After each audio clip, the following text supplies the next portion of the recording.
and welcome to Angling For You. You're joining us here today at Owston Ferry Fisheries, which is a really nice complex. There's just two lakes that are here with a real good variety of fish in it. Some of the fish that we're hoping to target today are the koi, but they are a little elusive.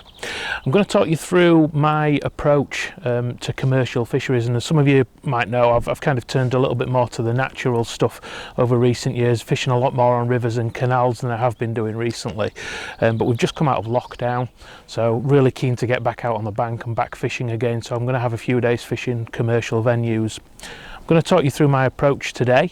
We're going to start off fishing the feeder, and I'm going to see if I can catch a fish, and then what I'll do is I'll talk you through the rig setup itself. So I'm going to get to it and see if we can't catch. Right guys, so we're on Matt's peg now. Today we are keeping the social distancing, and it allows me with the zoom to get sort of shots of Matt catching. Matt, do you want to go through what you're fishing? Yeah, so literally this is our first put in. On the feeder I'm using a mix of micros. You can see that on camera, but we've got some standard sort of 2mm micros mixed in with some red krill micros as well from Dynamite Baits. I've got a piece of corn just on a quick stop.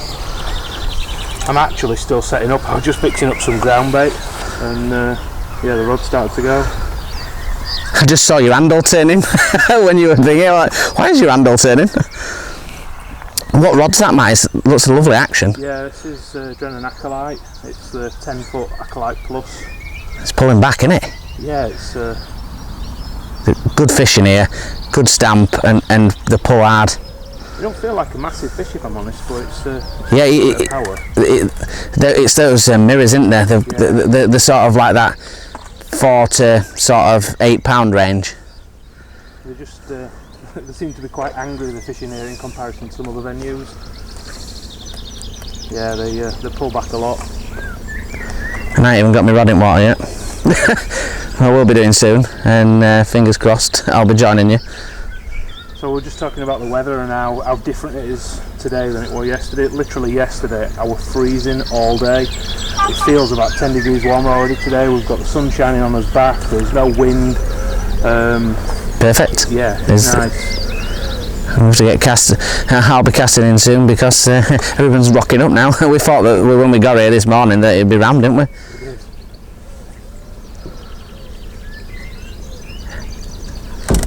Well, he's definitely giving a good account of himself, isn't it, this one? And interesting, you use obviously backwind and rather than drag. Yeah, I have my drag set probably at its tightest tension before the line will go, and I don't know why, but I just prefer using backwind. Nice fish.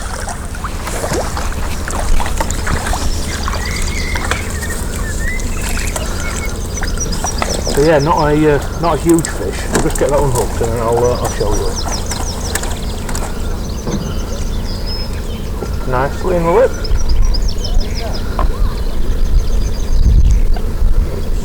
Now sticking my finger. There we go.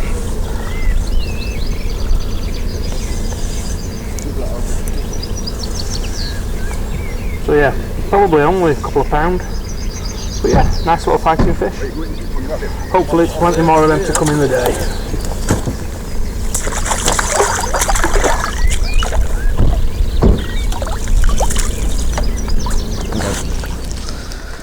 So yeah, we've got another fish on here. Again, it's another lively fish. It's just taking a little bolt right down the edge line down here. It's probably now 30 or 40 yards straight down the edge. Yeah, it's just surfaced actually. A little bit further down, you can see that on camera. But I've just come a little bit shorter actually with the feeder. I'm probably fishing maybe 15 metres out. Still using the Jura Banjo with the micros on and double corn on the hook, or on quick stop rather. Yeah, and this is the first cast that I've had into that area. It's maybe been in the water 5 minutes before I got the bite.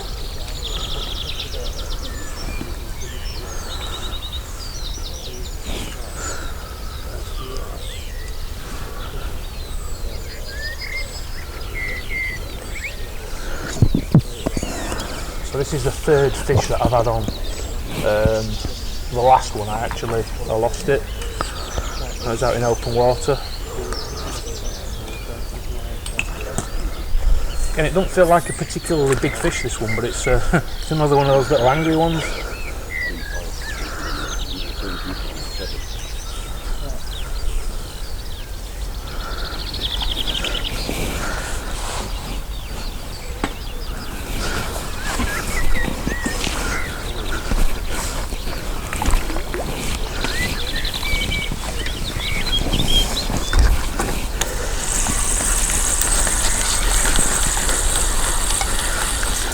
Been a bad start to the session, really. We've not had that many chucks, not put much bait in, and there's definitely fish to be had. It's a good start to the day, to be honest.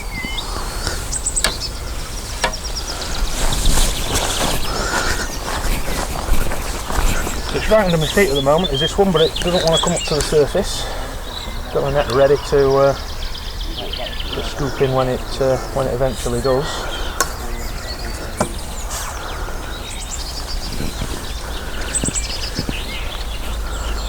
I know a lot of people don't like to use the bump bar, but I find it really useful, actually. I use it both as a bit of a rod rest, so when I've got the feeder, I'll have the feeder rod on my leg, and then I'll run it over the bump bar. But equally, when you're landing fish, I find it quite useful for just resting the net on. It's another nice little mirror carp, slightly bigger than the last one actually, but only by about £1 or so. So perhaps it's the 2.5–3 pound mark, that one. Perfect condition fish. There we go. Let's have a little look at that rig close up. I'll zoom it in and we can have a little go through the bait and the rig and see how it differs from what I'm doing.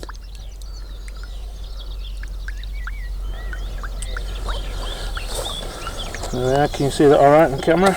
Yep. So yeah, it's a Preston Jura Banjo on the ICS system, which probably a lot of you will know about. You can kind of interchange these, the drop off allows you to easily change that to a heavier or lighter or bigger or smaller version should you wish. This is kind of my go-to sort of size. I do prefer this one, and what I like to do is double skin it. So just in terms of the setup, I'm using I think it's an 017 Preston Reflow hook link here, and it's a 4-inch hook link is that one, and I've got a quick stop on it, and it's a Guru QM1 size 16 hook that I'm using, which is sort of my go-to sort of setup. I'll just quickly show you so I use the bait mould when I'm pushing this on, and what I like to do is I'll push on, I'll get my first skin of bait on, I'll then drop the hook in, feeding through the bottom so that my hook is to the bottom there, and I'll put another layer of bait on and press on again, and that makes sure then that my hook bait is on the outside of those 2 layers of feed that's going in, so it's immediately accessible to any fish that want to come and attack your feed straight away. So that's what we're on with. Well, just load one up. We'll have a little look at you loading it up.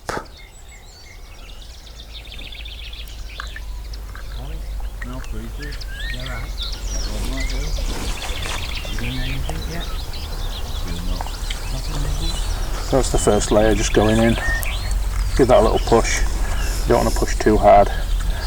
Now these pellets actually need wetting down a little bit more, which I'll need to do shortly. And then I'll just quickly slip a couple of bits of corn on a quick stop. So I use a baiting needle for doing this. Just push the baiting needle into your quick stop just there. A couple of bits of corn, just fed straight onto your baiting needle. Push that through. That then gives you the bait.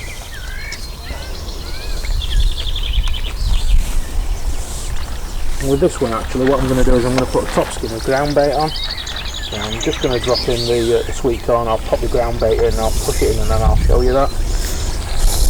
So yeah, I'm just pushing in the ground bait. Ground bait that I'm using is a mixture of the green swim stim and marine halibut, which is my go-to mix.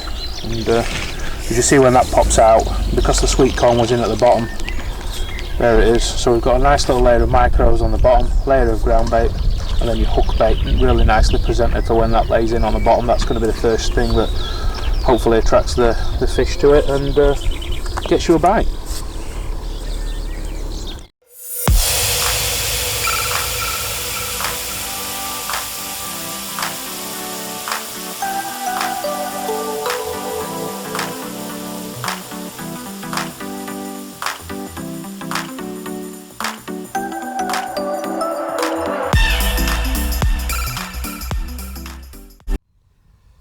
So this is first fish that I've had on from down edge.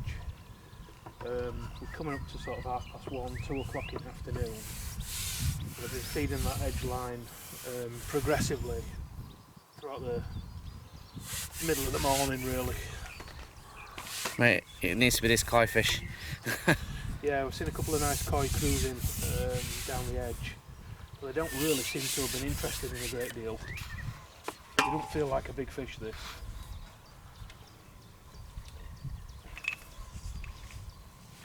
That's nice. Like four pound or something? Yeah, I would have said so.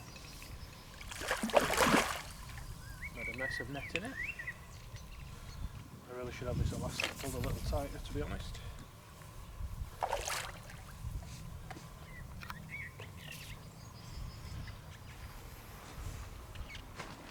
So yeah, down the edge I've been feeding just some over wet ground bait with some hemp and some dead reds in it.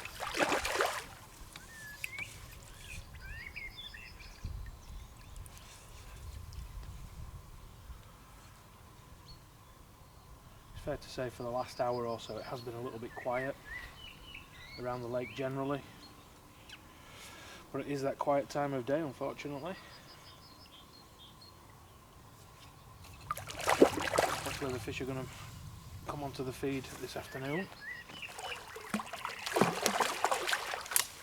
There he's in.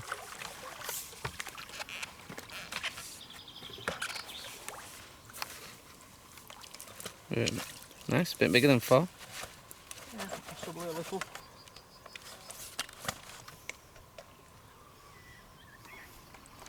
So I've got about 2 foot of margin. 2 foot of depth rather on the margin line.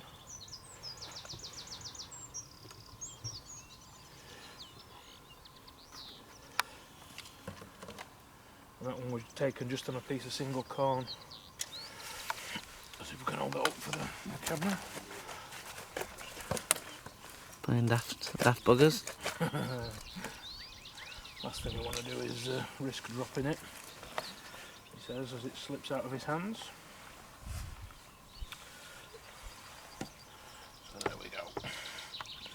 Yeah, perfect condition. Looks like it's got some spawn in it. Yeah, I think it probably has. So I think on that basis we'll get it back in the water as quick as we can and watch it run free. There we go. Right, so we're coming towards the end of the session. We've had a reasonable session. Caught a few on the feeder this morning, about 6 fish. Moved on to the pole a little bit later on in the day when it warmed up a touch, and it has actually been really nice weather today.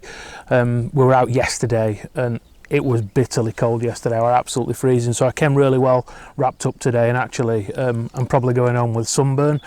So yeah, weather has been absolutely great. I don't think it's been perfect for the fish. We did have a really cold night last night with a little bit of a frosty start this morning. Probably not caught quite as many fish as what we would have hoped to have done today, but we've had a few, so that's all that matters. So yeah, caught a few down the edge, caught a few on the feeder. It's been a good day all in all, and just really nice to get out on the banks again. We're out again on Saturday this week, so 3rd session of the week. So if you are on the group, please do join us on our weekly live streams that we're doing on a Friday night, and obviously like and subscribe to the channel. Thanks for joining us. See you later.